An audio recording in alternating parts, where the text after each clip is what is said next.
Decorating Pages podcast presents Production Design Film Study.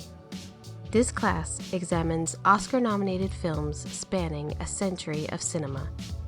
Accomplished professionals in production design will explore and dissect the sets featured in these nominated films and will educate why they were recognized for the design of their time. This class features the films of 1985. This year's films are reviewed by set decorator Kim Wanup and production designer Adam Rowe. So let's start, and I don't think I picked this year. You just said, I'm happy you picked this year, but I thought we were just doing 65, 75, 85. Well, we were, but somebody had to pick the first time we did it. So I was happy to inherit this group of years. First of all, I feel like a little bit like I'm like either Bette Midler or Betty White on the Johnny Carson show, because you kind of I'm glad to keep coming back. Yes, you are my recurring guest. Or I'm like your field reporter who's at the grocery store, at the gas station on the corner. Well, because I first proposed this to you, and you were into it, and you're really good at it. So. Well, thanks. I am into it, and I have this thing that happens. It's kind of like, it's not the same thing, but it's in the same part of my brain. When you go on vacation, you come back from vacation, you kind of have the vacation blues. Yeah. You don't do with this great suitcase of memories and things that just happened to you. So when I do these movies, I really dive into them. And so what happens is that after I finish the last one, I have like 3 or 4 days where I'm like, oh. And what I like about the experience of watching the movies is that I watch them with an objective point of view, like I'm watching for a reason, and then somehow it's making watching certain movies more enjoyable. Yeah. But when the movie's really good, because I'm watching it to kind of judge it and keep my eye out, I'm really involved. It's fun. And I also have been enjoying all these older movies so much better than newer movies. Me too. I have watched a couple of new things on, Netflix, Amazon, and I've just been like, I'd rather go back to the old stuff. It seems like I'm learning that our tastes changed very dramatically somewhere in the early 2000s or late 90s. And the way a narrative unfolds, I think a lot of people think a lot of these movies are boring. But I find them to be better storytelling. There is. Go ahead, sir. Oh no, there's so much more story and more bite into these movies, and depth of story, like you're saying, and I do think there is a huge shift in the early 2000s of films and what we're looking at as far as like what the story is, but what we're looking at visually, because technology advanced so much, and what was starting to get nominated. If you start looking at those 2000 movies up until now, it's a different game. Yeah, you're right. It is true. It's a different game. Like they did black and white and color. It almost feels like we're going to get to the point where we should be doing non-computer scenery and computer scenery. Yes. Because they are two different. You have to approach them so differently. What else was interesting about this particular year, 1985, is that I looked up because Brazil, which we'll talk about in depth, but I was very inspired by that movie, and I was like, wow, it doesn't, one of these things is not like the other. Like that movie is so different than the other 5. Yeah. And then in the same decade, we later got Beetlejuice and Edward Scissorhands, and we got these movies that were outrageous, and you would never be able to sell a movie like that nowadays. Even Everything Everywhere All at Once was like probably a super risk. Right. But yet it won an Oscar, but I still don't think producers are taking the risks like they did with Brazil, which clearly had a big budget and was well supported. I think we should go alphabetical. So we're going to do, the nominated films this year for 1985 were Brazil, The Color Purple, Out of Africa, which was the winner, Ran, and Witness. So if we can, if my thing will work. So Brazil. Production designer Norman Garwood and set decorator Maggie Gray is a story of a bureaucrat in a dystopic society becomes an enemy of the state as he pursues the woman of his dreams. This should have been the winner.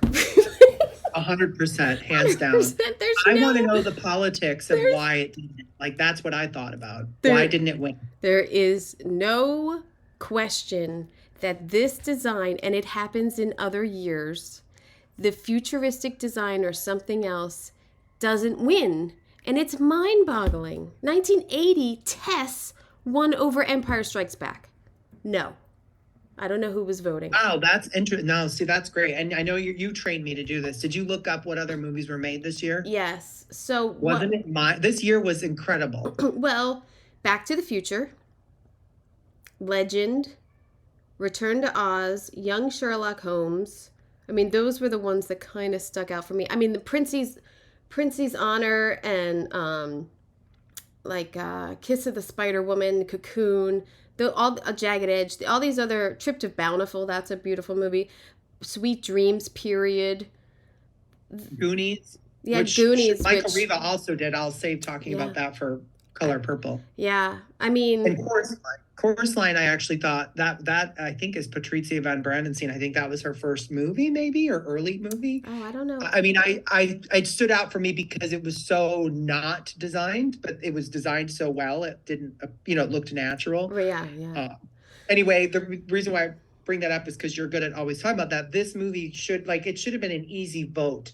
Yeah. So is this a symptom of what I call the Saturday Night Live syndrome? No offense, Saturday Night Live, but like they get a vote every year from a lot of people because people know it so well. Yeah. And because you had Meryl Streep in Out of Africa, not that those people didn't do a great job, but like this movie so clearly was imaginative, inventive, and everything was touched, but it never felt overwrought. It felt believable in its own context. I just loved it so much. There's so much going on in every set that it's really hard to intake all of it when you're watching Brazil. There's so much. Look, this is like the beginning of steampunk. Do you know what I mean? Like this, and the scale that they give it, and the imagination that they give it, and like. The cohesion here is what screams to me, is that like people were united. There was a producer or a network or somebody said, yes, we want to pump some money into this. I mean, not everything is expensive. There's a lot of stuff in here that looks like it was hodgepodge, but it's all done in the same world, and that's what stuck out to me so well. It's so very cohesive. This is also it was also a huge flop. I didn't realize it was. Wow. It was $15 million and it grossed opening weekend $30,000.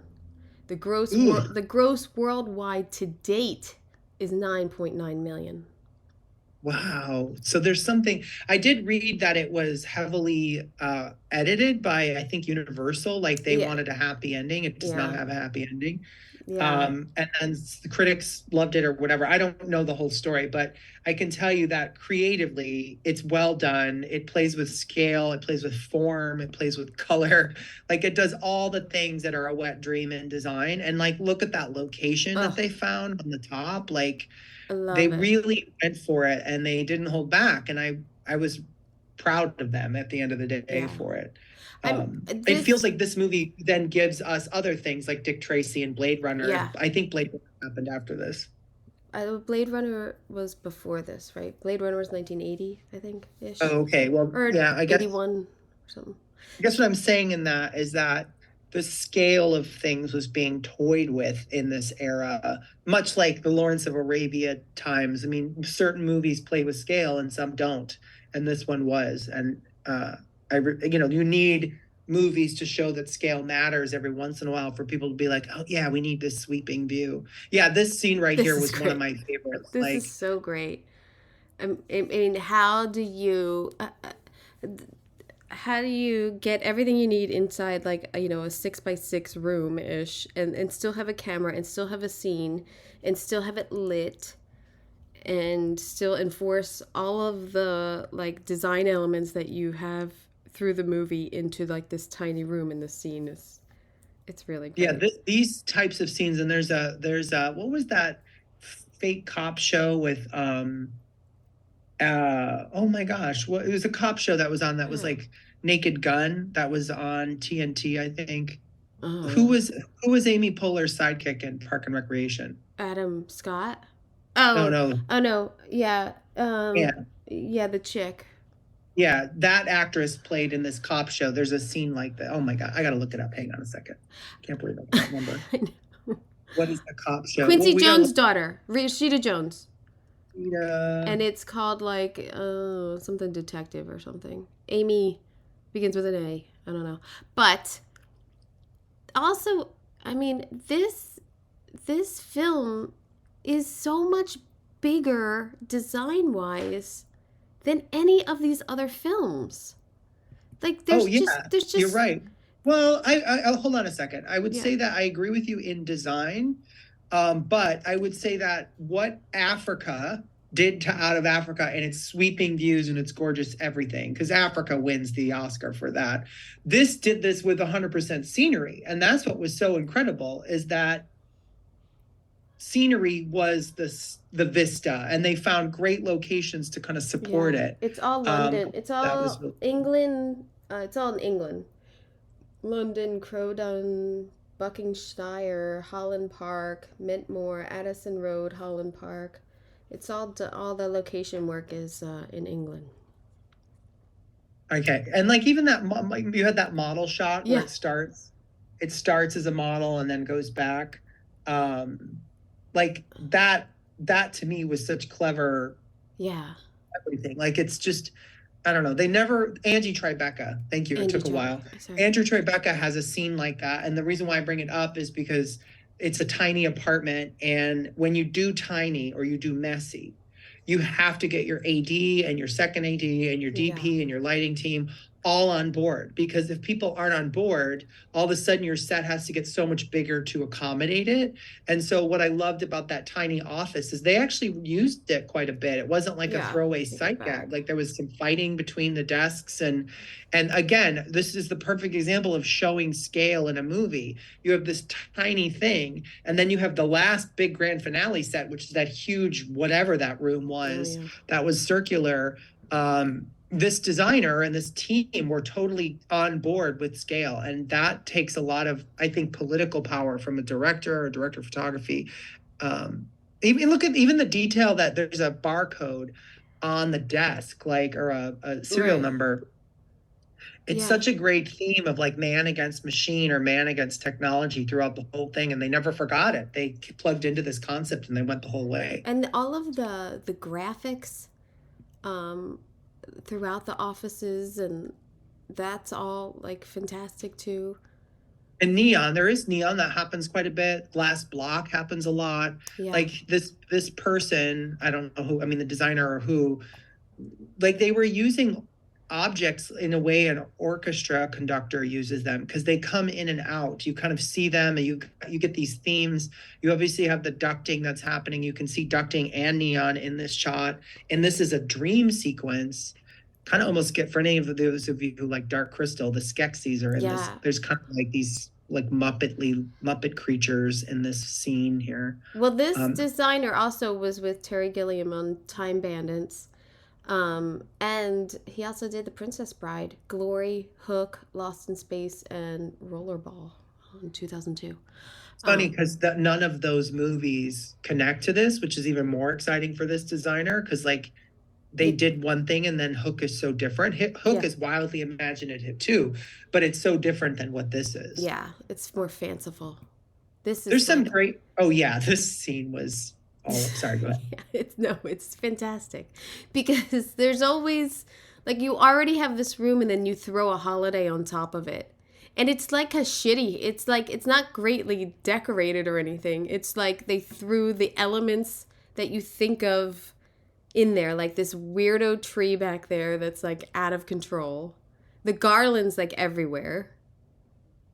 Yeah, there's a really funny prop moment too in the restaurant where the menus are brought out, and they're big and clunky and they light up, and it was just like, gosh, everybody was on board to have a good time in this movie. Yeah, there's that neon again. It just kind of comes in and out, and neon wasn't new at this time. It's so 80s though. It actually is so 80s. Yeah, you're right. And the other thing I wanted to mention too is that like they obviously were inspired by Metropolis and film noir, and both of those things just keep on coming. They never stop. You see those themes all the way through the movie. Like, look at the thickness in those doors. Anybody else would have made them thin because of budget potentially. You know what I mean? Like, they Yeah. constantly just were like, no, we're going to do it. And this, like, getting the shot of, like, that foreground piece is perfect. Like, the Yeah, you got to symmetry of wonder if it. that was like a model piece or something that Yeah. was in the foreground, so they didn't have to build it, 1 story tall, or maybe they did build it a story tall. Who knows? Yeah. I Oh mean, yeah, the walk this and talk in this scene was bonkers. you. Look at all You this almost dressing. wonder. I kind of had a moment where I was, did they just build one side and film it reverse? Because you kind of go down both sides, but you don't see this other side very often. And I was like, oh, did they build one in reverse and repeat so that they, in camera, so that they could make it twice as big? Because this is a ton of work. This is a ton of work. I think you might be right, but there are people on that other side, and there is a full wall over there. Maybe they just went around. Yeah, and like there's a scene where the guy's moving quickly and everyone's following him. So, this makes me wonder, is this a location and that they augmented, by Yeah. putting in all the set dressing? Like, but where in the world was a location like this in London? Like that's another thing. What Like, basement is this? I do Yeah. think it's a location. I do. And I think they built around it. I don't Yeah, that know. makes sense. I don't know. But what could it be? I don't know. But that's why this movie is so great, is because you're delighted over and over again. Okay, so then I was watching this, I was like, wait a minute. Someone used this as a Professor X. There's an X-Men movie out there where there's this like walkway into the Oh abyss yeah, with and he can't touch Wolverine. anything. He's in like a glass case or something. Yeah, it felt like that was a derivative of this. And this, like, are they shooting inside a nuclear silo? Well, Like, what this is feels this? like the Matrix to me, Yeah, that's true too. but beautiful. I mean, I don't know what it is, but it's kind of beautiful. Oh yeah, it was and what's fun about this particular set is it comes at a time when you're kind of towards the end of the story, you've gone through a battle sequence, and it's like they flipped a card over and they're like, we're not done yet. The scale of this is just so huge. Yeah, it doesn't have what this location might be. This I showed the tub earlier, but like the Well, in this, griminess and everything that they gave to everyone's apartments and there's the there's an element too that, like, certain sets in certain movies like Chicago, you see, a dirty house, a clean house, a frozen house, or something like that. In this movie, you see you see the Buttles apartment, I think, or his apartment, and then you see with it 10,000 ducks. yeah. Remember, like, Yeah. all the things have come in because the air conditioning guys have come in and they've like basically ruined his apartment. Yeah. It's like they didn't just shoot it. They had to like be like, oh, okay, today we got to go redress it again. Yeah. And then the ceiling part where they're putting in the like then when they come to take the guy away and put him in the suit and they saw through the ceiling. Yeah. That's like the first scene or something, right?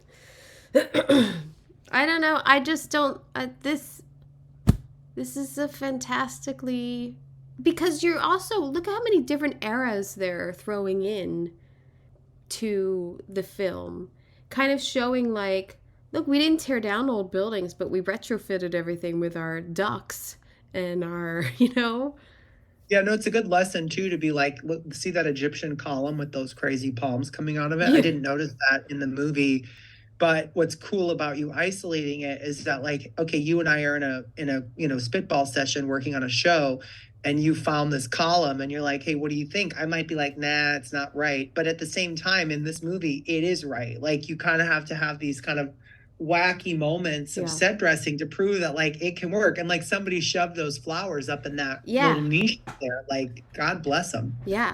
I mean, it filled up, that's a genius part, to fill up like a room up there and give it some sort of style and something to look at. And probably Well, and just they those just lamps with fringe. Oh, They yeah. make that whole room look like it's like, a boudoir or And look at the something. right side of the frame, how they use it as a foreground blurry piece. Like, they used it. That's awesome. Yeah, I agree. They didn't just push it out of the side. Clear out this desk, get this Yeah. all out of here. Get this Yeah, shit right. out of here. So yeah, I think I would have voted for Brazil. I would have had to, like, without a doubt. I mean, it does blow my mind that you said that Empire Strikes Back was in the 80s. So what was going on in the early 80s with the Academy? You hear that, Academy? It doesn't matter. Look at, I'll tell you this, 1992. It's like Unforgiven, and the winner of the year, and Chaplin, and the winner of the year was Howard's End, but also the movie Toys was nominated. Now, Toys is not a good movie, but like Brazil, it's completely designed. Like and it's done with a stroke that, so there's completely designed, and I'll talk about this in The Color Purple, where sometimes completely designed, the designer didn't back off. And I loved Michael Riva, and he's got, and then there's another designer in it, and Bo, obviously, too. I forgot it was Bo Welsh. Yeah. Like, these people are incredible designers, but there's thresholds in which you can do too much. Yeah. And I liked about Brazil is they did a lot, and they obviously did too much, but it never felt like it was force feeding you. That was the world that it was. Yeah. You needed that detail to tell the story. Like Game of Thrones to me is pretty excellent when it comes to that. They had to design so much, but it's not in your face. Right. No, and to that is the lighting to celebrate what needs to be highlighted, and not every single thing. Not 20 lamps on in the store. Yeah. Okay, now The Color Purple is a story of a Black Southern woman struggles to find her identity after suffering abuse from her father and others for over 4 decades. Production designer Michael Riva and Bo Welsh, set decorator Linda Descana, who is still my number one I wish I could have on the podcast. never giving up. But so for some context too, Michael Riva gave us amazing things. This same year he gave us Goonies, which is crazy that Goonies was the same year. And why Goonies wasn't nominated?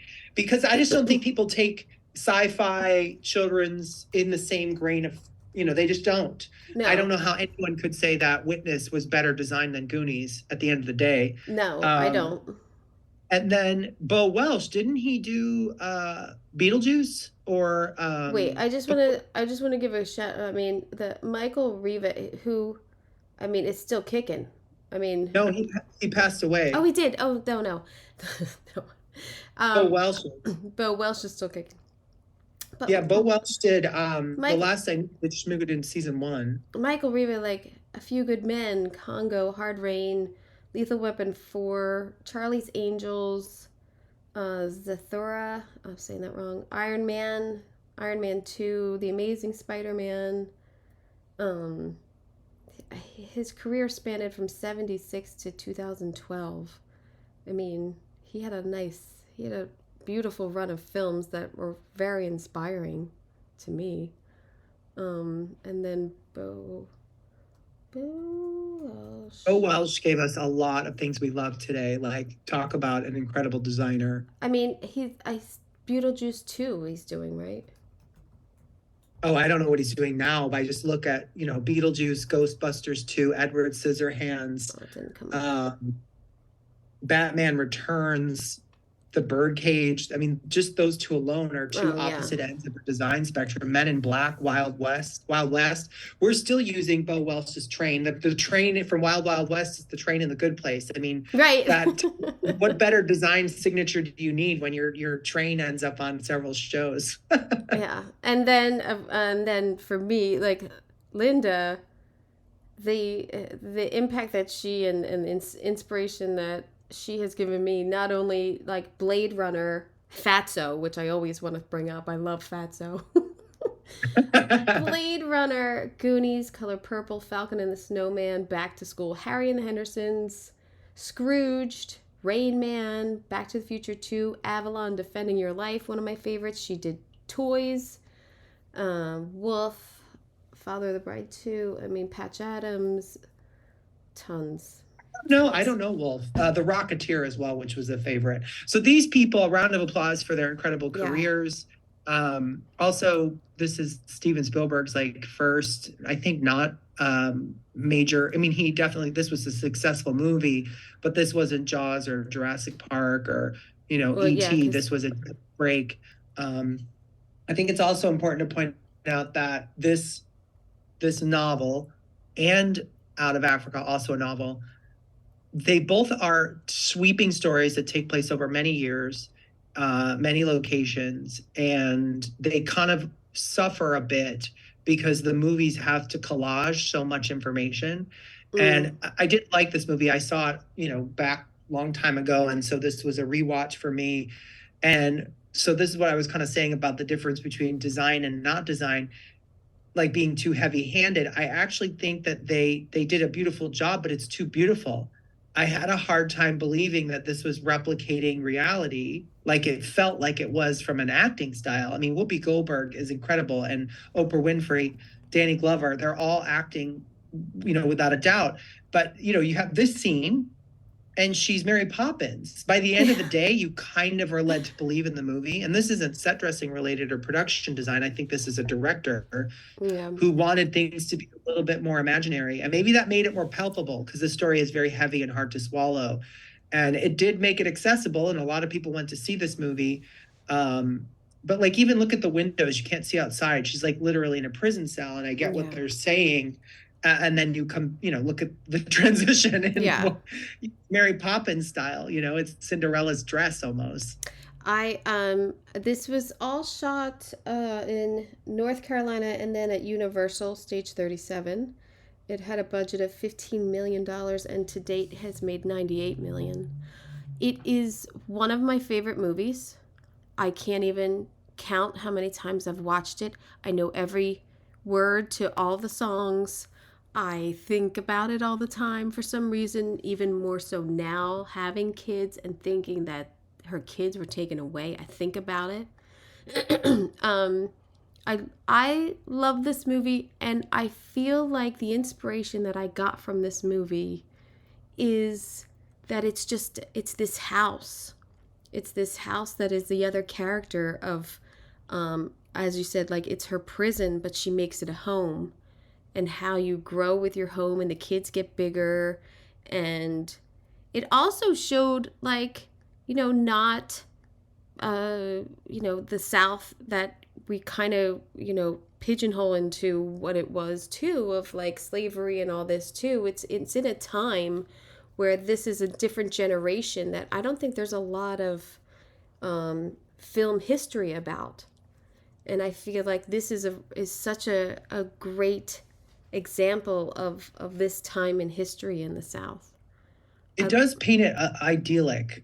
I will say that you constantly almost in some form of a dream in this movie.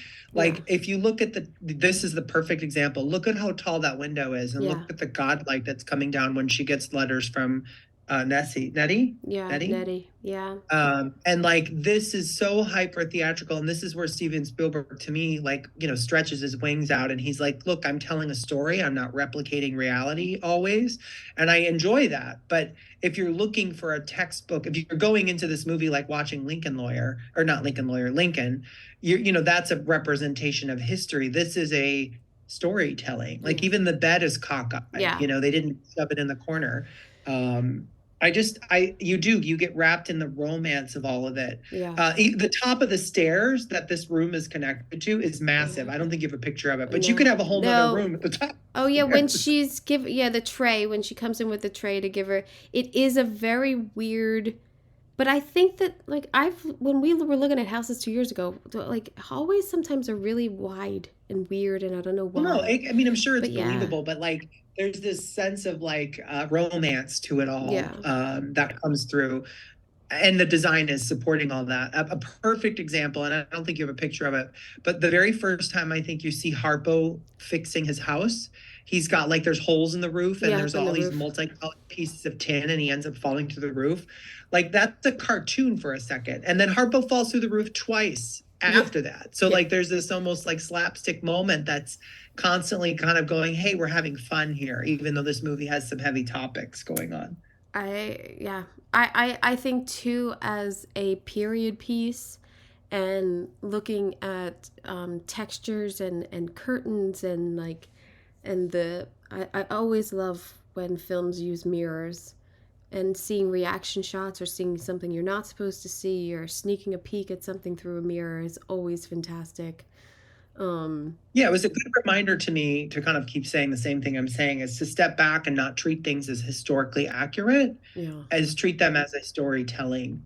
And this movie kind of retaught me that, to be like, it's like if I probably watched Forrest Gump now, I'd remember it's a Right. story.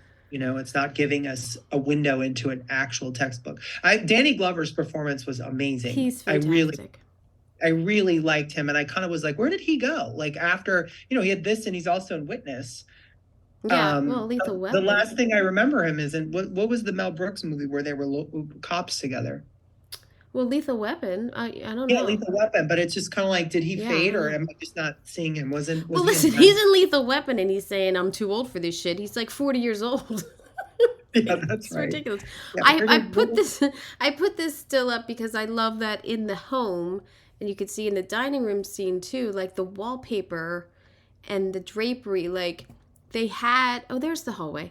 They had money.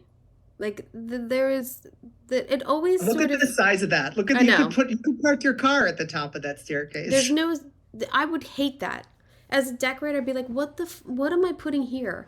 And what they didn't ask her to do is put a rug, which I appreciate because that's usually the like, well, let's put a rug there so we have a sense of space or whatever. I love the sense of shadows that they use and the lighting and all the fixtures that they have. Um, yeah. And then, It's a big story in a small town too, because like, look, yeah. yeah, this is perfect. Look at how idyllic that is. And this is just down the street from Harpo's Jazz Club, and just down the street from the church. And Danny Glover's walking his horse at the end of the movie, where Oh yeah, I have that, I think. Cecil has her own house. Like, they're all close by, and I actually liked that. So it's a big story in a small town, and you get that from the design, or I did anyways. There's her house, right? Oh yeah, the snow was not good. No. They tried, but look at the green trees all around, and then the Yeah. snow, like, It is. I know now. I mean, they would have CG'd that, but like, yeah, it is.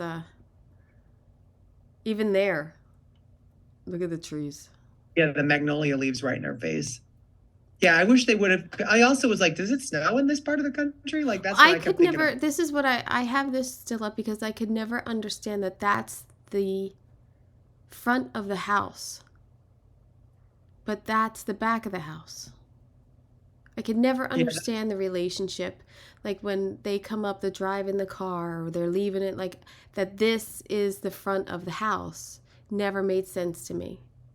Oh, you're right. Maybe they did use two houses or something, because I don't know. I agree with you. I didn't catch that till now you're showing it, but what I did notice is like the flowers in the flower box. Yeah. Like, those are the kinds of things that I was like, wow, they really were pushing this to make it beautiful. When would it have been that beautiful? I don't know. I mean, maybe we're trying to see the world through Cecil. Well, Cecil. Well, I mean, they. What else did she have to do? But plant some flowers. I mean, well, she had a lot. She had all those kids. she had all the chickens and everything. But I don't know. People didn't have TV back then. I think people planted flowers. I think that's somewhat believable. No. But Whoopi Goldberg makes you love this movie so much. Oh, and that actress too. I actually forget who that is. Shug Avery. Yeah, Shug was so good. Really interesting. Margaret Avery is the actress. I love all of this. I love the character of it, and like, it's not like some jazz. It's on the water. Like, it's crazy space anyway, and then they jam all these people into it, and. Well, and the fact that you have people's feet hanging down, like they're up above, and you do go up there, the camera goes up there, and then somebody falls in the water. Like, the use of this space was really well done. And I was wondering, what was the New Orleans cartoon, The Princess and the Frog? There was elements of that movie that kind of somehow connected me to this movie. I don't know why. It was just like, I had visions of that movie in this scene. Oh yeah. Wondered if they used it as inspiration or something. And then they age it, like they age everything in this movie. and it gets a little sadder, and the blues start to come in at the end of the movie. Everything's a little colder and blue, and it's not as warm as the beginning of the movie. Yeah, things are crooked. Yeah, and I don't know. I don't know. I love. I have. I. It's funny because your take on it of like trying to make it this, which I think you're right. They're trying to make it into this like kind of nice wrapped up little world. I've always felt this to be such a sad movie. And so It is a very sad movie, especially if you shut it off before the last 15 minutes. yeah. But you get all the way to the end, it's like almost everything. Like I actually had to pause it and go back at one point because I was like, wait a minute, so it wasn't her dad? That all happens in like one sentence. That Whoopi Goldberg's character is like, oh, it didn't end up being my dad to begin with at the beginning. It was like, what? Like that's a pretty big reveal. Yeah. Yeah. I don't know. I love this movie. And and look at the cars all dirty and like the signage back there and this little town that they've made. I have that slide in the beginning, but that general store. Oh, I love it. Yeah, the general stores. Very idyllic. The bottom left is very idyllic, and the church when they go in, and how beautiful the choir is organized, like all that. The hooks to hang your hats, and just tiny details in this plain space. And then I love at the end how they give her a little color. Look at the artwork that they chose for Celie's store when she finally gets like her freedom. It's like, well, but she's also inheriting what would have been her real parents' store too. So like this, to me, that's what I liked about this set, that it's gonna be hers, but she did inherit it from her real dad and her real mom, right? Isn't that how that I never worked? saw. I don't know if is the mom even in it? She's only in the beginning, right? Well, she finds out when she gets the house. Yeah. That who she thought was her dad was not her real dad, and her real dad owned this sew shop. Oh, right. And her dad died first, so her mom had it, and then when her mom died, I think. Yes. And that's when I had to go back and rewatch it because I was like, wow, that happened really quick. Oh, no, you're right. Because the whole thing of her thinking that she had her father's kids too is a real. I know, that was horrible. And like she had to live her whole life that way. And then Danny Glover's, whatever his character's name was, keeping the letters. Like she had so much hardship. Oh, right. And then there's the whole. And then they're in Africa. I mean, which I'm assuming they did on location in Carolina or something, because it doesn't seem like they went to Africa. Oh no, I think I read that they had a Kenya unit. That there was a unit that went to Kenya. Oh yes, it does say Kenya. Yes, you are right. I think they went, and like that part's really great too. Again, these undertaking of these giant stories. I haven't worked on something of this scale, but I would think that there's a point in which once you make the set list, you have to sit back and you just have to be like, okay, here we go. We're going for it. You have to just take it one at a time because the set list is too overwhelming. Yeah, you got to bite it off in small pieces. I love the scenes of them together and the ending scene in the sunset and everything. Another thing I want to point out too that I found fascinating is that this is not related to production design. That Steven Spielberg, doesn't work without John Williams typically, but Quincy Jones did the music in this movie, and I think Quincy Jones was the person who brought Steven Spielberg to the project. But as somebody who's a music lover out there is a theme that happens often. It's Nessie and Cece, right? Those two are the main characters.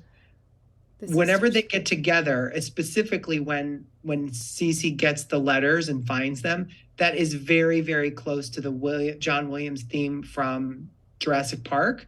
It's very, very close. And I found it interesting because this predates Jurassic Park. So it would have been Quincy Jones's theme or someone's theme, because there was an argument about who should win the Oscar for Best Music because a bunch of people I think did music for it. Anyway, I'm going down a trail here, but I thought it was interesting that there was a theme in this movie that we all know that becomes the Jurassic Park theme. So I encourage you to watch the movie and keep your ear out for that. I could hum it right now, but I won't. The last thing I want to point out there is that Whoopi Goldberg auditioned for this movie with two people in the room that would have made me crazy to like nervous. First of all, one was Steven Spielberg, and the other one, did you read who it was? No. Did I miss? Michael Jackson. Michael Jackson was in the room when she Why? auditioned for this movie. Why was he in the room? I think he's friends with Quincy Jones. That's the only thing I could think of. Oh. Like, I don't know why he would have been there. But he, you know, if you read online, I have no reason not to believe online, of course, right?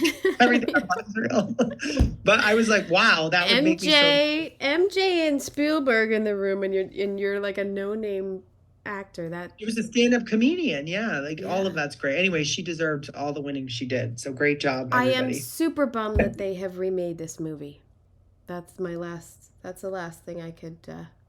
I will say that it's a musical. I don't know if that's going to make it different enough. I did, you know, the trailer makes it look like it's big and sweeping, and like there's this whole like stage number in it. I'll be interested to see how they handle it. Well, I'm not going to watch it. No, I will. Here is the winner of 1985 with Out of Africa. In 20th century colonial Kenya, a Danish baroness has a passionate love affair with a free-spirited big game hunter. And by the way, the big game hunter was 48 and she was 35 in this movie. But is that in real life or is that in this story? In real life. Because like that happens because I think Robert Redford did Horse Whisperer too, and there was a giant age difference. I mean, yeah, well, I'm in a what do they call it, April-December relationship. Brian and I have a large age, so like that's, you know, something that's on my mind. But it is amazing to me when I see that on film, and I'm always like, oh, he's too old. But he actually doesn't seem too old. But it's weird. But he is kind of too old for her, but I guess you're in Africa. What are you going to do? Production designer Stephen Grimes and set decorator Josie McAvan. Congrats on your Oscar. It is a fantastic looking film. It's not a fantastic looking film. I mean, you're in Africa, and but you're in they had to do period in Africa. Which I think a lot of it's there. I've been to Africa. I mean, it's not that it's not deserved. It's definitely a beautiful movie, especially when you show the like inside her house, and that house was his house, then her house, and then empty. You see the coffee factory get burned down. Like there's a lot of things about it. But truthfully, at the end of the day, it's the country or the continent of Africa and the country of Kenya that wins, because it's the scenery, it's the vista. There's a lot of camping that happens in this movie that isn't in this room right here. So like you kind of have to hand it to the scenery. You know, there's that flying sequence where they go to Savo and the flamingos all fly. Yeah. I mean, all of that's beautiful. And I could see how if your vision of Africa as a continent, you know, America does a pretty bad job of teaching what that is. As a kid. And so if you're, you know, seeing Africa for the first time in this movie, of course you're going to be like, wow, you know, it's a beautiful place. It's green, it's rich. So I liked seeing all that. We saw a very beautiful, tiny slice of the continent of Africa, and it won the Oscar, in my opinion. It's also the cinematographer, David Watkins, also won for this, and I think well-deserved. I mean, that's what does make the scenery look so beautiful is the way that there's so many composition. I had a hard time buying that they were in love, which you learn later in the movie why that is true. So I thought that was really well done, which I know is not scenery related. But what I'm getting at is that, like, as a designer, if I were coming to this, I might try to do a little bit more fish out of water design, because she always looks at home there. And she's, first of all, in the 80s, she's a strong woman. She's not fawning over him. She's not like a damsel in distress. She's very communicative about her emotions. But she comes there with like, okay, I'm going to set up house. And she has to like, you know, make the house for herself. I love the like before and after of it all. And then even like the after when she has to move out. And how sad it is that she has to sell her cuckoo clock. But the color tones too of this and bouncing off of Africa is great because they're all muted. Nothing really pops. Even the tents or the nothing, even the red, like, or that dinner scene, like even that red in the back is muted. Like everything's toned down in the film, which I wonder why, because I feel like you would want Africa to pop more, or the greenery or something. And her bedroom is this, like, Oh yeah, you're right. It is all tone on tone. I mean, you do see the Masai Mara in red at one point, and maybe that was as red as they were going to get. I do want to point out two scenes that would have pulled this out of the running for an Oscar nomination, in my opinion, as somebody from 2023 looking back. There are two scenes with green screen. One happens at the beginning where she's talking to her future husband, and the other is the flying, and they look so dated. Yeah. There's something about them that completely removes you, and it had to have removed people in 1985, in my opinion, too, because it's distracting. The flying scenes are really bad, but it is directed by Sidney Pollack, who was one of my favorites, who directed The Firm, Tootsie, Absence of Malice, The Way We Were, The Slender Thread.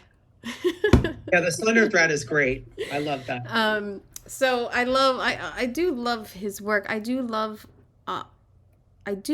elements of this movie. I love looking at the colonialism design too. All these, like, having a lemonade out on the front there, and the wicker that they used, or like all of the silver and everything that they had then. And I agree. I mean, there's like that shot right there. If she would turn around, she looked like she'd be in Better Homes and Gardens. Yeah. Like, it's positioned well. It's beautiful. They got beautiful vegetables. They got beautiful everything. I mean, there's this one scene where they're in out in the middle of their journey, and they're having a wine and dinner at their campsite, and there's a little coffee cup with flowers in it. Like, they never missed a beat. Yeah. I mean, look at the dressing at that picnic. It's like, where did that come from? It's Ralph Lauren. It's like, yeah. But I think they had that, right? I think they had. No, I agree that they did. I just found that they really went for it. Again, this is another study in scale. I mean, look at that top picture. Look at that. That's ridiculous. There's a scene too that happens towards the end of the movie where they're in a situation like that on the top of a hill, and it's the last scene that you see of her in Africa. It's her, with this giant tree next to her, and it's just spectacularly shot. Building all of these little huts and the farm, and building all of this, the coffee, and all of this, I think, is a build, right? I think so. I mean, they definitely went to a real place, from what I read. I just don't know what was real and what was not real. Like, obviously they had to burn some stuff down. But the fires. I mean, the scale of it is just spectacular, and that part is, so well earned for the design team and the art department, everybody around. Because it was I think they shot the whole thing. Oh, is that the one with the coffee cup on it? No, that one doesn't have the coffee cup. But I was like, all the touches that they did. And now I think that whole community I think they built that community. They built that town? I think so. I read that they found an abandoned set of railroad tracks, and they did the train sequence on that, and then they built a little colonial town. Well, that's crazy. Building the whole town. I mean, well, it does look, well, no. I don't know. I thought that was there. I never noticed this. There's the power lines in it. That's a well-placed power line, because in the course of the movie, you go from horse and buggy to car to plane, and you do get electricity. Like, that happens over the time. There's some time telling going on. I love all the silver and, like, the wicker and, like, I don't know. I mean, the dress. Yeah, the wicker was great. All of that. I actually thought you'd be into the drapery in this movie, because I know you love drapery. Oh, I didn't even. I felt it drab, I think. There's the curtains in her house, and there's always lacy stuff everywhere. I mean, it is Victorian time. I feel like I can remember curtains going, I think Kim will like this. There was a lot of fire. Like, everything burns down at one point, and you're like, oh man, you got to start for it. It's a sad moment. All her work is gone, but that's a lot of production right there to set all that on fire. Yeah, and they really let it burn, and you Yeah. actually see them reacting to the fire in the same shot. Now that could be a special effect or not CGI at the time. How I don't know how they did it, but it was very well done because you see Meryl Streep's character reacting to her life's over. And you know Yeah. what was awesome about Meryl Streep is she didn't get devastated. She was a strong woman. Even in that moment, she just kind of Accepted reacted to it. the Yeah. fact that it's over. It's done. Yeah. I don't know. Yeah. Okay, so there was another thing. Oh, this is a great example. So this one, and then there's a scene with a polo. This scene was very quick. All she was doing was Very going to quick. talk to somebody about, look at that set. I mean, it's big, and then there's a scene where she decides to break it off with her husband Dennis, and there's a huge polo scene just for that scene. And it was like, man, I'm so glad they did it. They went for these big things. Yeah. You'd be like, oh, let's just have them sit at a bench in a park, Yeah, it's a big event. It's a big damn event with tents and everything. It's a huge event. Yeah, so I love the producers or Sydney or whoever was like, yeah, let's make it big and let's not smash the vision because it's a big story. Even this scene is pretty like poignant to the story too. And I love the detail of this, like like there's a safe in the wall, which looks, I don't know why the doctor has a safe in the wall.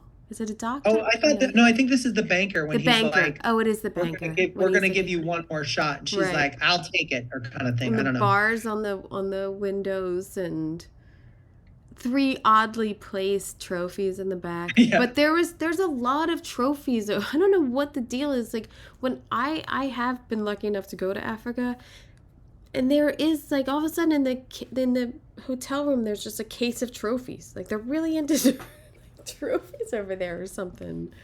But there's a shot down there of the clouds, and they're in the clouds, and yeah. And I thought that was weird.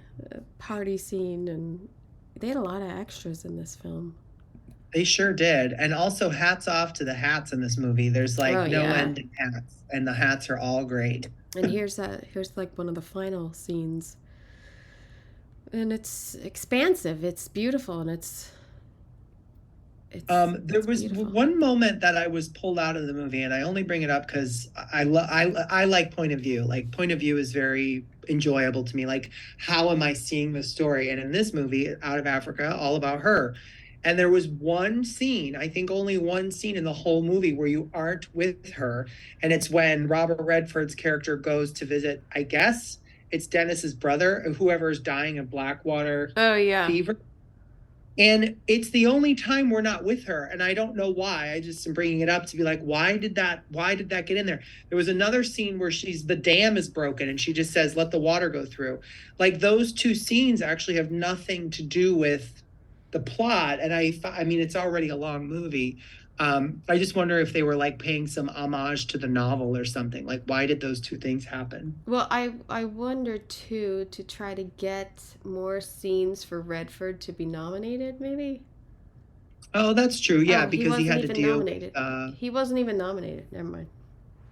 But I mean, that's true. They could have like wanted to get him nominated. Yeah.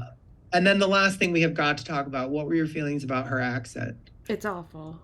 I mean, it's awful in a sense of like it just, it wasn't strong enough for me to make me think that, and I felt like that, and then it was like she lost it, or I just couldn't take it seriously. Same thing. I couldn't take it seriously. There were times when I was like, oh, she's got it, this scene. And I love Meryl Streep. She can almost do no wrong. But like the accent really did. I read that she, rumor was that she wasn't sexy enough for this role. So she met with the director and she wore like a low cut top to like prove that she had the sexual, whatever to get this role.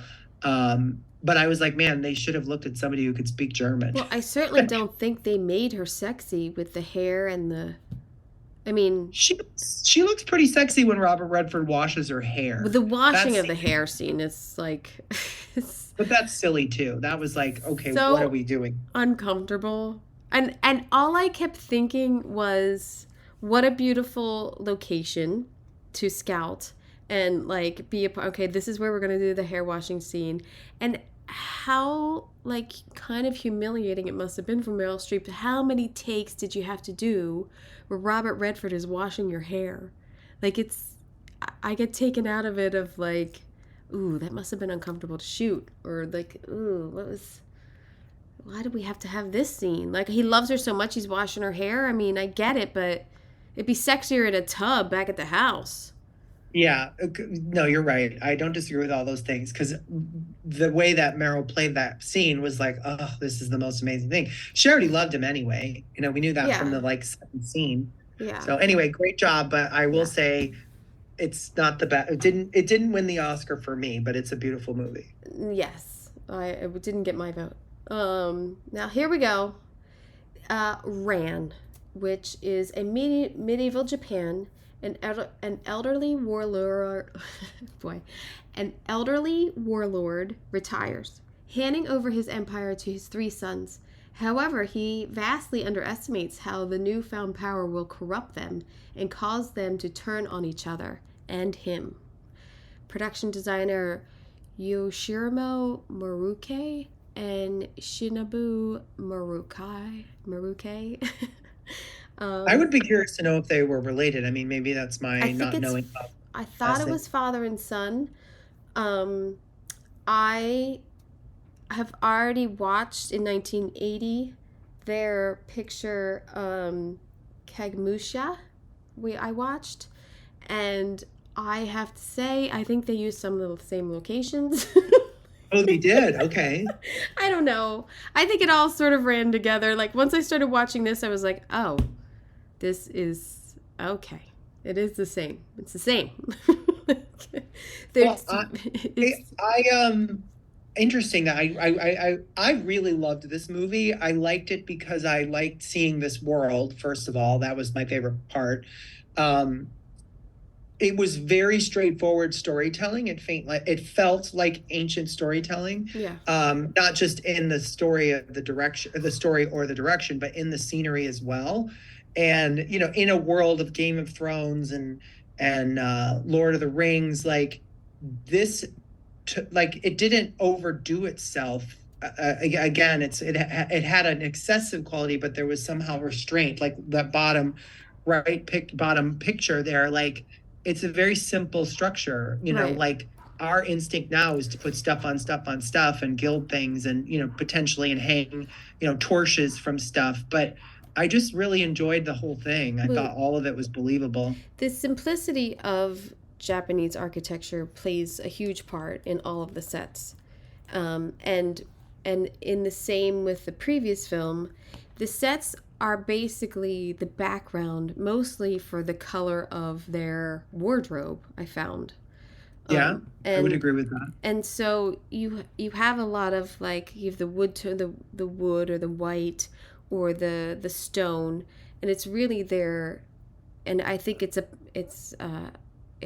just the teamwork of it and their culture that then you play off of that, of what can. I'm sure there were huge discussions of like the wardrobe against the sets and how it's going to play off of it, because the sets are so simple, really.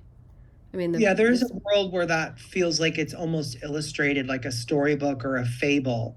Like the background of the scenery is the background and the people are popping away from it. And that, I think, is whether that was intentional or not, that's one of the things I liked about this. Yeah. I mean, of course, the scale there is crazy, and how they shot these two opposing scenes, him inside the temple and him outside. Like, how did they do that? I don't know. Really is spectacular. I really don't know how they did that. It is a spectacular scene. And then in having that and having the elements of all extras and fire and smoke and like the storytelling still in there, like it's really good. This is a perfect moment to pause and say hats off to the prop people. Yes. Yes. There's 10,000 flags in this movie and they're all beautiful, every single one of them. Yeah. A lot of weapons. Yeah. But even,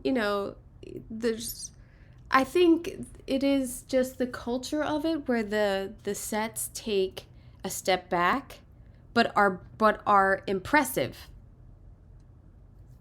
Like this. I Yeah, mean, they're this is so impressive. I impressive. mean, This is look at the ceiling of that space now, whether that's real or scenery. Like all those beams are doing something different. Like they are of a tree, which I really enjoyed, and that kind of happens throughout the movie. You see that now. That could be Japanese architecture or the movie itself, and I just enjoyed seeing this world. And here we are looking, out of Africa, about Africa. We're looking at, Louisiana or wherever Color Purple was set. These are all three of these. Well, and we also have Witness to talk about. They're showing you snippets of worlds, but this one is the most out of my world, which is yeah. what I liked. Yeah. This is 11.5 million budget, and Sorry, Shinobu is a woman, so they weren't brothers. oh, so I just don't know if they were related at all, but I just wanted to point that out. Japanese production designer and art director. Oh, she was married. They were husband and wife. Because he is, well, I mean, he had a amazing career also of credits. This scene on the top left, which is basically a big portion of the beginning of the movie, I really liked, and it's a good lesson in like, hey, we don't always have to cover our actors, because so many times a director of photography or a production will be like, we need to tent it or we need to do something to keep the light off the actor. They were outside a lot. Yeah, the majority of the movie they're outside. Yeah, and they're not covered up, and I thought it was a good lesson. I also really loved how simple the color story was. Like, I actually got lost a few times, but knowing that they were always going to help me out with the flags and the colors between yellow. Yeah. Who's who? Red. Oh wait, they're red. The red guy. Yeah, exactly. Yeah. The makeup is laughable sometimes though. That is well, I think thing, it is, but I think they were obviously going for like a throw into like kabuki or some other kind of Japanese storytelling, because it does remove you. But I was so bought into it. Something about the movie cunningly brought me into it, and I didn't care. Just like I said, I was harping on green screen and Out of Africa. The makeup could definitely pull you out of all of it. Right. I think too, it's funny, not funny to me. Did this win Best Foreign Film? Like, how did this get nominated? Like, I was kind of thinking that way too. Like, how do certain movies get themselves into a position for an Oscar? Like, this is not the only Japanese movie, and this was probably not the only epic movie from a foreign country, but I guess somebody has to submit it. This wasn't even nominated for foreign language. Huh. I think that having them maybe previously nominated and this guy's super long career. I mean, he started in 1948. He has he was nominated for 4 Oscars and has another 9 wins and 3 nominations for the Japanese Academy Awards. I mean, maybe it was like an underground thing and people knew about it, and then they're like, oh, we got to vote for that. I don't know. Well, I think the director's background and success and other things helped. Yeah. I just looked it up because I was curious. It was $11 million budget, which was Japanese's most expensive. They spent 10 years storyboarding this film. Oof. Incredible. He really wanted to make this movie. This, I thought, was a beautiful setting for this.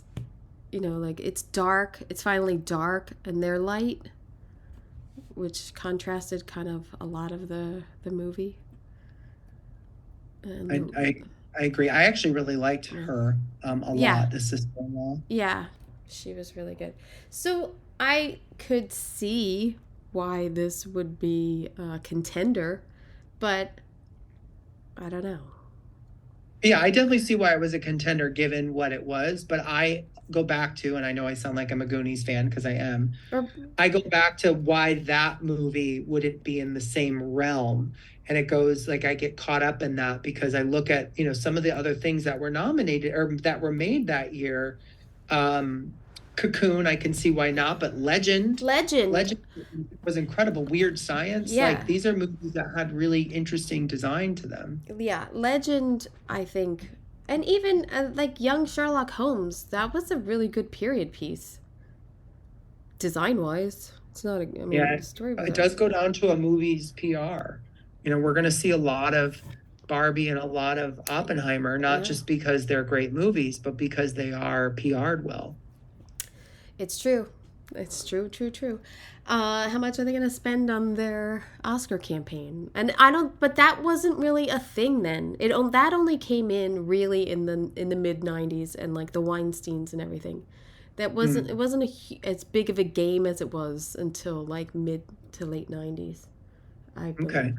believe. Because I just read the book Oscar Wars and I read all about it. So, all right, the last film, Witness, is while protecting a young Amish boy who is the sole witness to a brutal murder and his mother, a detective is forced to seek refuge within their community when his own life is threatened. Production designer Stan Jolly and set decorator John Anderson. I will give a little bit of my own history. My mom and my grandmom actually took me down to 30th Street Station to see, we'll get to it. They took me down to 30th Street Station when they were filming this, and I saw Harrison Ford when I was Was, like was 7 he as years old. dreamy then as he is in the movie? I just knew it was Han Solo. That's all I Gotcha. knew. Because I don't know if I probably had seen Raiders or knew of Raiders, but I just knew it was Han Solo and it was crazy. And we stood outside and they had the big, massive, like, picture lights shining into the windows, which now after watching this, I'm like, oh, they were making it daylight in there because they shot it. It was so late at night. It was so late. And I think my dad and my grandfather were, like, so pissed because they took us down to 30th Street Station, which is not a good area in Philly at the time, to see a movie being made. So I love that this movie came to you in this again. This yeah, is twice in your life this movie's come to you. I love yeah, that. it's crazy. Um, And also my grandfather used to take us on Sunday drives up to Lancaster, and you knew we were close when you smelled horseshit ah. out the window. We would go and look at the Amish people. I don't know. Have a good So breakfast. the bottom left shot, I was really excited when I looked through your slideshow to see that you had it in it, because to me that is the definitive shot of this whole movie. The Like Dairy Queen. everything about, well, the Dairy Queen, the gas prices, the buggy, the traffic, like the two opposing forces are, I don't think the Amish would have the orange triangle, or sorry, and their lights on it if they didn't have to by this, Yeah. government. So I just really like that, this movie's theme is like, we're coming for you, essentially. And the designer and the set decorator nailed it by being authentic. So I can see why it was Oscar nominated if I isolate the other choices and say it was a very well done movie, and it never was cartoonized. It was never theatrical. It was very accessible and it felt very realistic. Now, did they Hollywoodize being Amish for this movie? I don't know, but it felt very authentic to me. And we've talked about this in other sessions where, like, Yeah. I think it was in Foxes of Harrow, where you assume they're telling you the truth because it's so well done. Right. That's how Well, I know that no real Amish people were in the movie because they don't like photography or anything like that, which is a couple parts of this movie. So none of these people are Amish, but the Amish were helping make it. So I am assuming that the designer and decorator got to talk to some Amish people and go into Amish homes. I mean, they filmed it in Lancaster, and I'm assuming this is someone's house. I don't think they built this house. To me. I think you're right. I think it was all on location. Like, Yeah. but I mean, even if it wasn't, the scenic work on, like, even having all the smoke stains and all the lanterns and Yeah. stuff give you a sense of time and care in this movie. So you have this dinner scene and you had the one in color purple. And I like dinner scenes because I always like seeing the props on the table and the Yeah. story of like, are you going to choose as a director to be at the beginning of the meal or the end of the meal or in the middle? Because there's always a continuity issue in the middle. Yeah. Uh, but like, I like that they didn't fill the milk jug all the way up because it's real dairy milk. Like they were paying attention. Somebody was paying attention. That's Yeah. how I looked at the movie. Yeah, that's a good detail. I know. I always love to see, where the dinnerware and the silverware and like, the coffee cups might not match or things like that. Those are details that we're really thinking of like they would have a full set or no, they are eclectic or no, they just got mugs over time or And um also having people on set just let things be. yeah. Like when things fall or when things aren't quite clean enough, or, the one of the things I hate the most is when people jump into bed, it's been freshly made. Like, not everybody makes their bed every day. Or when they go into a hospital and the bed is like tucked in, like, that's not how people look. This movie was the anti that. And I like that generally, even though things look nice, they kind of let things be. Yeah. And so I would say that the location department and the on-set dresser are some of the real winners in this one. Because I do think there's such pride in the Amish community of like perfection, but it is a lived in space. It's like that towel's a little dingy hanging above that sink or because it's being used. But Mhm. the blinds are everything's supposed to be at the same height or there is they have a lot of pride in their community about things, but it's very lived in. This set's very lived in, but I think it is a real house, so I don't know. Yeah, I overall, if I could just, I don't see why this was nominated. I just don't. I agree with you. I think Harrison Ford's, cuteness is a big factor. I think the seriousness of again, going back to what I was saying earlier, that drama seems to register with people as award winning, where comedy or kids' movies or science fiction doesn't seem to do that. And I don't know why that is. Like Dune was nominated for Best Picture, I think last year or the year before. And I was happy to see that because it's a great movie. But I think people discredit it as like not being, serious. Right. Star Wars helps because not Star Wars, sorry, Star Trek, because it actually has real drama in it. But I think that's why I think this movie, because it's Because dramatic it's and we're dramatic. supposed to feel something, is somehow treated in its own category versus some of the other things that are, maybe I'm wrong. I just think when people think about voting, I do love the green, the muted tones and the green shades and the green in there. there was And a really big pop that happens when they go to the barn raising. All the women have these brightly oh yeah, colored dresses on, and I really liked that because I want to believe that any religion, even if it's utilitarian or conservative, they can still have fun. Like, look yeah, at that colored dress right there and the purple yeah, behind. yeah. They get a little fun on the weekends. Yeah, Yeah. especially when you're serving delicious pie, like might as well have a great dress on. Oh, I really actually liked, I don't remember the actress who played the love interest, but I thought she played it very well because, Kelly McGillis.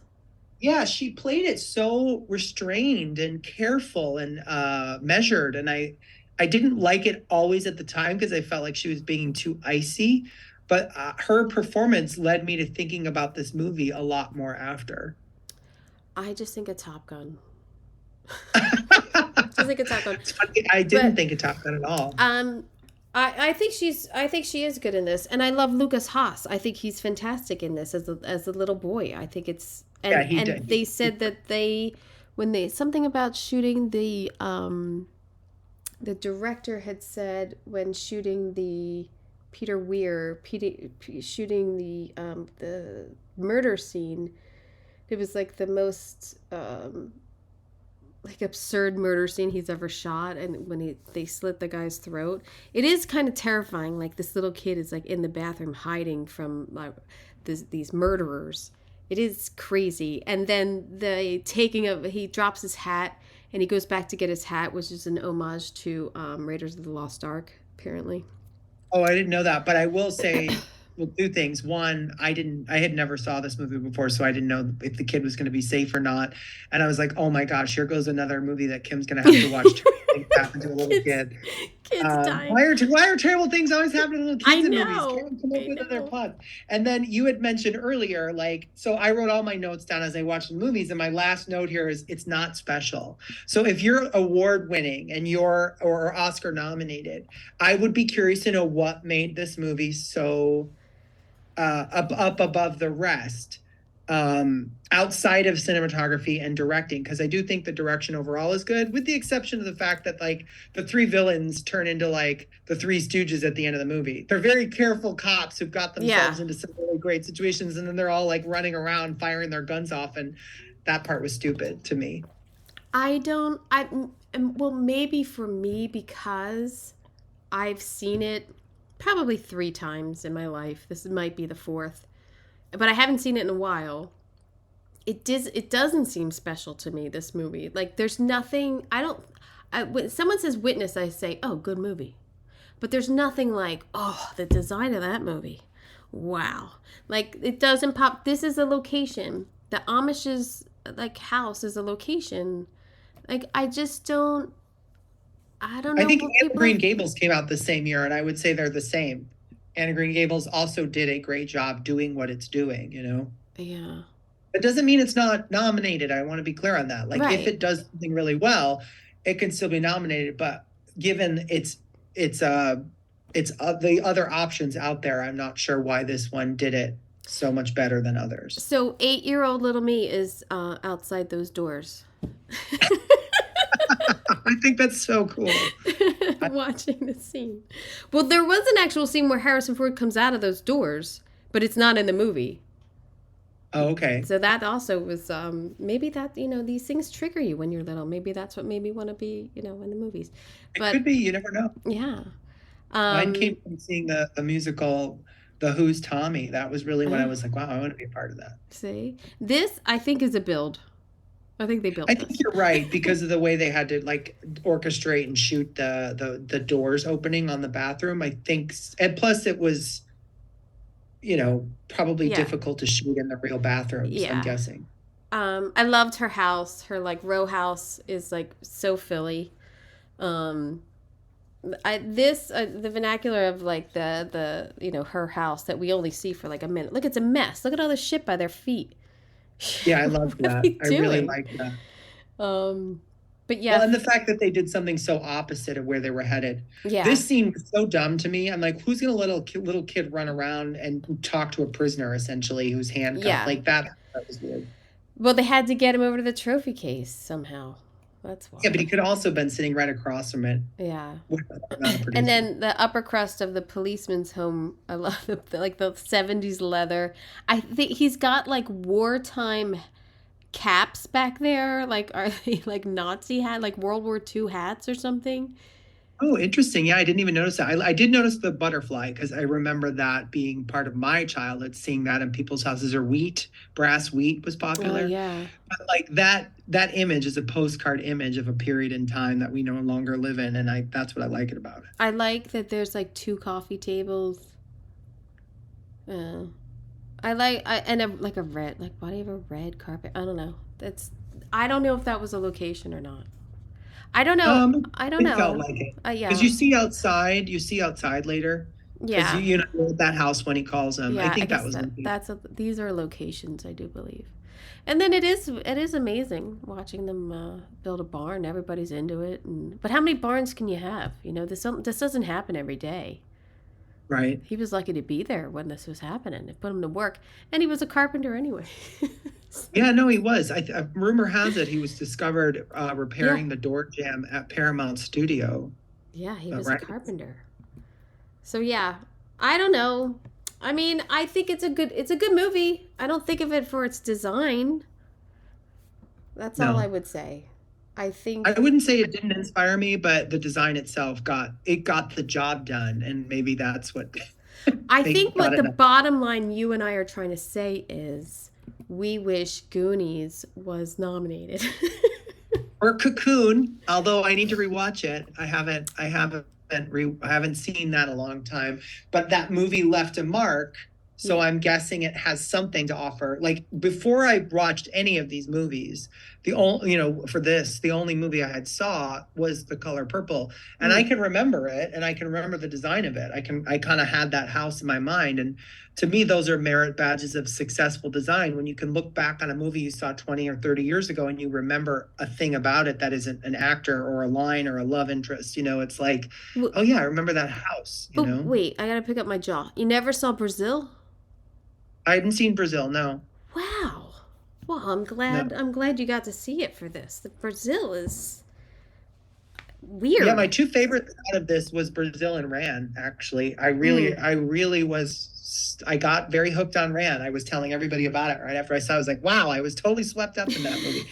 And the last time we met, I'm still talking about Hindenburg, and that was like, yeah. 5 months ago or 4 months ago. Yeah, I'm still talking about Hindenburg. You want to? I mean, there's been at least one or two of every year that is like, wow, that was great. Now, but since this in '92, even '80, where I had already seen most of the films, it does get to like.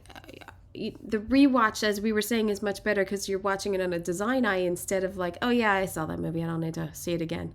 But when you watch, like, when I'm watching again Color Purple, even though I love it, I am really looking at these design details. What did it made it so great that it was nominated? What made Witness so great? I don't know. I don't know. Yeah, but that happened to us in like The Odd Couple. I don't know why it was nominated. No, sorry, not The Odd Couple. Sorry, Sunshine Boys. Sunshine Boys, yeah. And then I remember Shampoo. No clue. It's not that they're not good movies. It's just that, it has everything to do with what's out at that time and the politics behind it. I liked Shampoo, not to go back to that, but because it showed a beautiful side of LA. Yeah. Just like Out of Africa showed a beautiful part of Africa. That's those movies kind of come along every once in a while where they show us a window into something great. Like Zhivago showed us beautiful parts of what turned out to be Spain, but we all thought was Russia. Those are what leave marks on our brains. And I think this is a great year too, because they're different.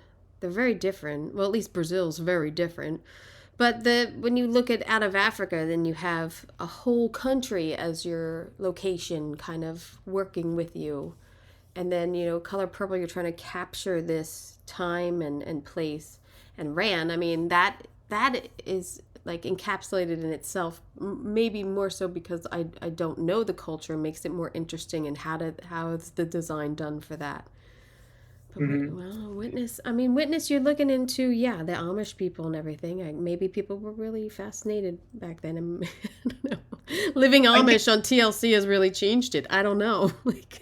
I think you're probably right. I mean, I think you hit it on the head that, like, with the exception of Brazil, which is serious, but not as serious as these other ones, these take a critical look at the space that they are in. And that has something to someone. I'm not sure what that means, but they all are set in a place, and that place is about the story. If you were to set Ran in Africa, you wouldn't have the same story. If you were to, you can't even take the out of Africa, like it is Africa. So that has an interesting thing. And like, I'm trying to compare that to movies that are going to come this Oscar season. The Barbie movie is in a Barbie world. It deserves to be nominated because it was so well done and so beautifully executed. It does, but we're getting, well, I don't know if we want to have this conversation on here, but yeah, we're getting into, I think, a very good Oscar season. And what I thought Barbie was going to be like a front runner, I don't think anymore from what I've seen. But I think it should be nominated, but I don't know. What do you mean from what you've seen? I've seen Napoleon. I mean, I can assume Willy Wonka is amazing. I can assume that just because it's a Scorsese movie, that might, I'm assuming it looks great too. I have not seen that, but I mean, Oppenheimer, and there's 5 right there, 5 or 6. I mean, you're right. No, that's good. No, you're absolutely right. And like, it is interesting how you get to December and the world kind of changes because so many of the movies try to come out at that time. Yeah. So. Well, thank you. Thank you for Yes, this. thank you again. I love doing it, so thank you, and thanks to the people for listening to us. Yeah. If you made it this far into it, we love it. Thanks. I'm sure they are. Why would they give up on us now?